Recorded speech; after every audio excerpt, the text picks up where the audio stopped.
Ai, kia ora no tātou. Hei, tēnei te rā kua hanga mai nei mātou he Manu Tukutuku. Mō tōna tātou nei kaupapa Matariki.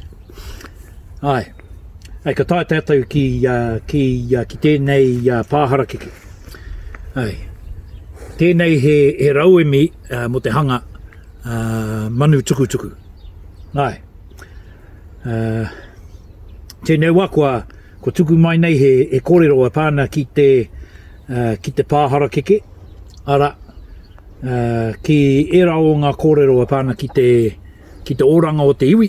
Ana, tērā oranga o te hara keke nei. Ai, kua rongo au ki he whakatauki, ko whakaputa mai o mātou nei tikanga, o te rito nei. Te rito pērā ko te whānau.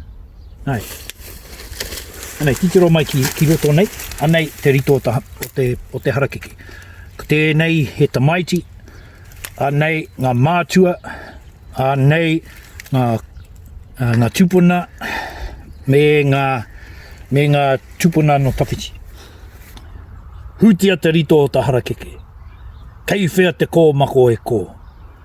Karere ki uta, karere ki tai. E ki mai nei ki a hau. He aha te mea nui o te ao. Māku e ki atu. He tangata, he tangata, he tangata. Here we are at my table. We're about to start making our kite. Making our Manu Tukutuku. So we have all of the ingredients here. So I've collected some harakeke that we'll use to create the taura o ngā herenga o te tinana o te waka and other things. We have raupo. Now, I think I mentioned earlier the composition of the raupo. Now, that's not a very good end to look at because it's a bit ugly, but I'll cut that off. And if you have a look at this piece of rope, it's been dried out for about a year, or actually probably over a year. It's a little bit twisted, but that's okay. You untwist them when you tying them onto the frame. But what I wanted to show you was the nature of this. So you see there's a flat side and there's a round side. Now that's just like an aeroplane. So when an aeroplane wing goes through the air, what happens is it slices through air particles, and those air particles travel along the wing. Now, when they travel along the flat side, right? When they travel along the flat side, they travel at the normal speed of the wind, or whatever speed that you're creating by flying through it. It travels normal, but when it comes over the curved side, it creates velocity. So it speeds up. It has to pick up speed to catch up to the other particle that it was separated from, so that they meet on the other end at the same time. And what that does is creates lift. And so when you create a kite, you make it so that the air particles, when you're flying it, come through here, and they do that. They help to create lift and keep the kite up in the air. Well, that's my story, and I'm sticking to it. So these are raupo, and you had a look at where the raupo grows up on the property. Now the last part of the kite making is this. Now this is actually pampas, toy, but it's comes from down at on the coastline there, down at the beach, and for the most part around here it's a pest. Well, actually it's a pest all over the place because this isn't native to New Zealand, but it's actually good for making kites. So when you get one of these, you clean off the extra bits you don't need, and I just chuck them down in a pile down there, so when I clean up later. So you do all that, and then these little bits here, you pluck them upwards. Hey, because this part here is still part of the strength of the toy, and it's nice and light. So just pluck these off and get rid of that, and you end up with a bare, I suppose, trunk for your kite making. Okay, so I'm just going to clean this off so you can get a better look at it. Okay, that's not too bad, and the same. And then what I end up with is I have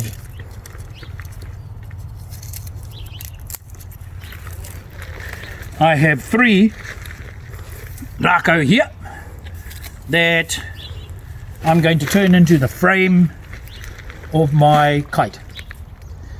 So what I want to do is I want to measure this up so that these are all a good size with each other.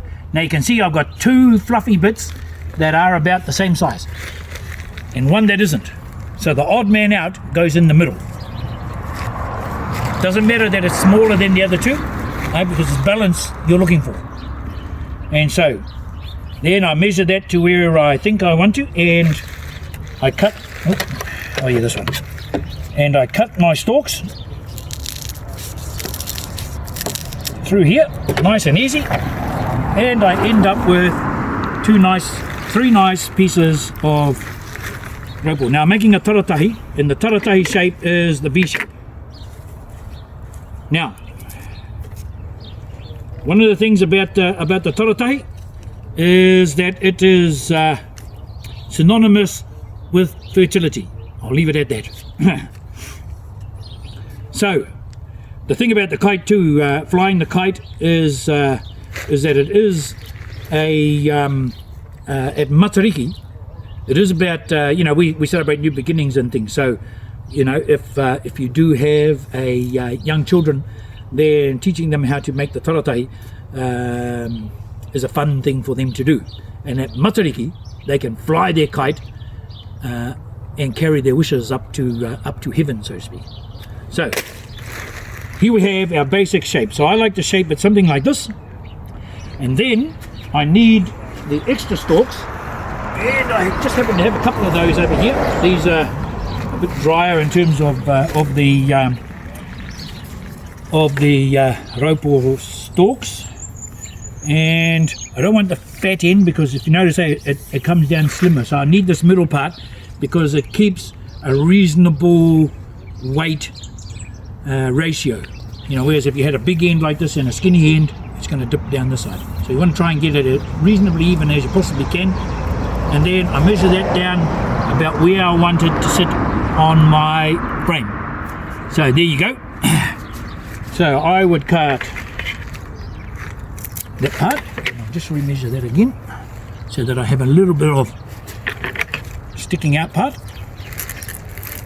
I'm going to cut that. Right, throw that down there, and there you go, you have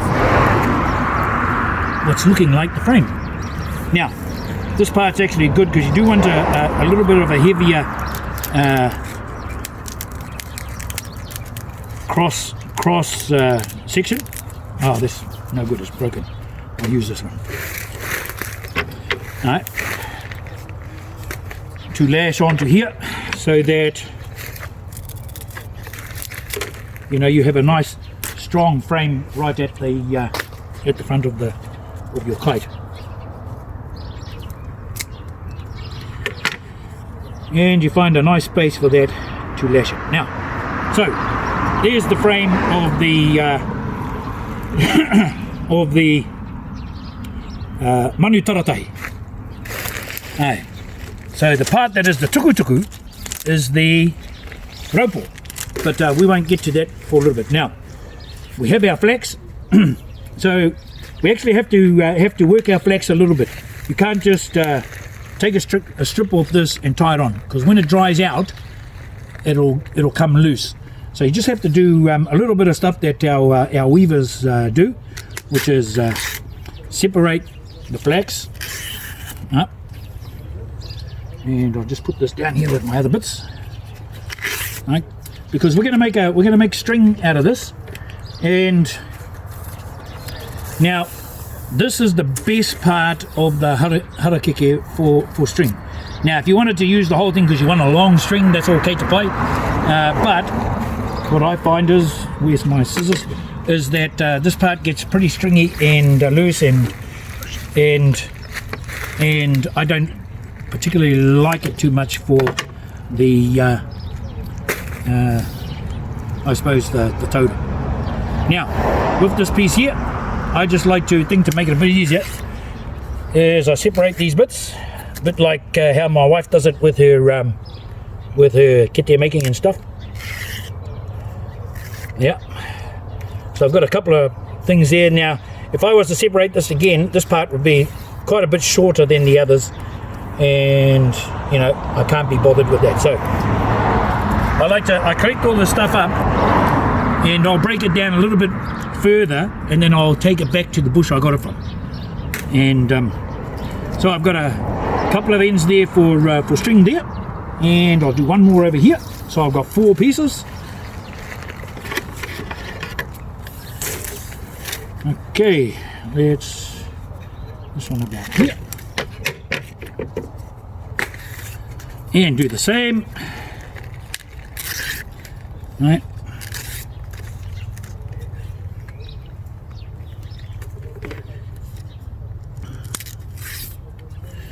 Take another piece now. Now that's plenty of harakeke to lash up the whole kite.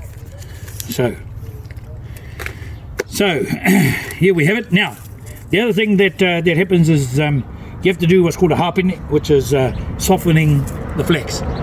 Makes it a bit more malleable, so you can tie it to there. And the good thing about it is when it dries out, it doesn't expand so much when it dries and makes everything loose. So it'll hold a little better. It will still do that because we're not doing what the weavers would tell you to do, which is to use muka. You know, for a kite that's probably going to break, and things you waste of time doing muka, honestly. Unless you're going to hang your kite on the ceiling or something like that, then you use the flash materials and go the extra mile to make your kite look beautiful. What we're doing is trying to make a kite to fly. So the chances of that kite surviving more than a week are slim. Anyway, so here we have our rope, right? Our bits of rope. So these are the 2 shorter ends. So I'll put the 2 longer ends there. Now I've got a little stick here somewhere. Where is it? I've lost it. And I have lost it. I'll have to cut myself a new one. Sorry, I just use a bit of cane, and it's not what my wife would say is the proper way of doing things. But then, you know, I'm not trying to be too too. So harping. That's all you're doing. Is you're making this more supple and making it so that the string won't shrink too much. Okay, let's do a couple of these. There's one. Now you don't have to do this, you know, if it's only going to last a short time thing, but the thing about it is at the start of the week it'll hold together well. By the end of the week all these things will have dried out, and your kite will start falling apart. Hey, so if you want it to last up to the end of the week of having fun, then you know this is a good way of ensuring that your kite stays together a bit longer. Right, let's just do these last 2 pieces, and then we're going to start our lashing.